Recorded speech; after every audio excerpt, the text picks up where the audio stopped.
National highway 48 pleasure India company Dethan પાસે ગમખ્વાર અકસ્માત સર્જાયો। આજ રોજ તારીખ 23 જૂન 2026ના રોજ વહેલી સવારે આશરે 3:45 વાગ્યે નેશનલ હાઈવે 48 પર એક ગંભીર માર્ગ અકસ્માત સર્જાયો હતો।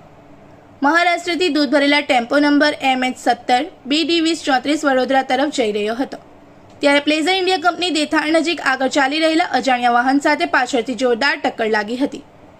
આ અકસ્માતના કારણે ટેમ્પોના કેબિનમાં ડ્રાઈવર અને કંડક્ટર ફસાઈ ગયા હતા। ઘટનાની જાણ થતાં જ કરજણ ફાયર વિભાગની ટીમ તાત્કાલિક સ્થળ પર પહોંચી હતી અને હાઇડ્રોલિક સાધનોની મદદથી ભારે જહેમત બાદ અંદાજે 1.5 કલાકની રેસ્ક્યુ કામગીરી હાથ ધરી બંનેને બહાર કાઢવામાં આવ્યા હતા।